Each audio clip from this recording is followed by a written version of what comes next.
Nabi sendiri yang melarang kita untuk menyakiti binatang. Sehingga kalaupun seseorang itu akan melakukan sembelihan korban, maka diperintahkan tidak boleh menyakiti kepada binatang yang atau kepada hewan korban itu. Sehingga dalam hadis beliau bersabda, innallaha katabal ihsana ala kulli syai'.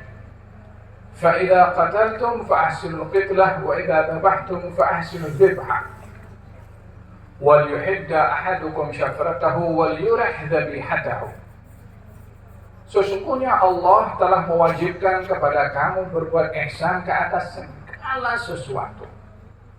Ihsan itu adalah rahmat. Kalaupun kamu akan membunuh binatang yang berbahaya, maka bunuhlah dengan ihsan. Tidak boleh menyakiti. Bunuh yang tidak menyakitkan.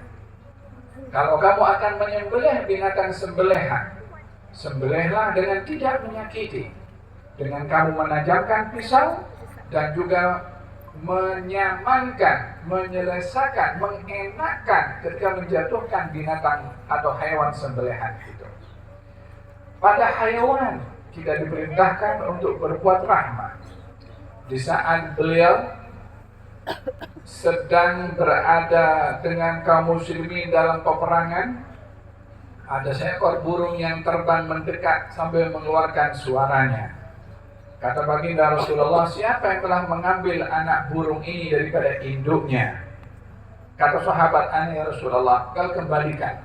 Yakni dilarang menyakiti perasaan itu burung yang sedang baru melahirkan, lalu kemudian anaknya diambil oleh para sahabat, diperintahkan oleh Nabi untuk dikembalikan dan tidak menyakiti perasaan burung. Kalau ini rahmatnya Nabi kepada binatang, rahmatnya Nabi kepada hayawan melalui 7 ajarnya, kira-kira rahmatnya Allah kepada hambanya bagaimana?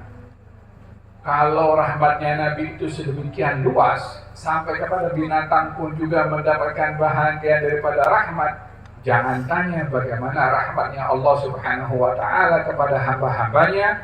Allah Subhanahu wa ta'ala berfirman dalam hadits qudsi, wa rahmati wasi'at kulla syai'. Rahmat aku itu merangkumi segala sesuatu. Wa rahmati sabaqat ghadabi. Rahmat aku mendahului murka aku. Kata Allah Subhanahu wa ta'ala. Cuma di dalam kita memahami rahmatnya Allah Subhanahu wa ta'ala, hendaklah kita memahami bagaimana Allah Subhanahu wa ta'ala menunjukkan sifatnya pada rahmat itu melalui firman-Nya di dalam Al-Qur'anul Karim. Melalui bagaimana mendidik nabinya untuk punya sifat rahmat. Maka barulah kita memahami hakikat rahmat yang sebenarnya. Allah Subhanahu wa ta'ala dengan sifat rahmat dan rahimnya Allah memuji kepada manusia. Allah dengan sifat rahmatnya menduga kepada manusia. Allah Subhanahu wa ta'ala dengan sifat rahmatnya menurunkan musibah untuk manusia. Itu penampakan rahmatnya Allah Subhanahu wa ta'ala. Berbaik sangka kepada Allah atas apa yang berlaku kepada hamba-hambanya daripada hal-hal yang tidak diinginkan, dengan melihat semua perkara, semua kejadian yang walaupun itu pahit bagi kita, tapi kita diperintahkan untuk melihat itu sebagai mazhar rahmah dari Allah Subhanahu wa ta'ala, tanda rahmatnya Allah Subhanahu wa ta'ala kepada hambanya.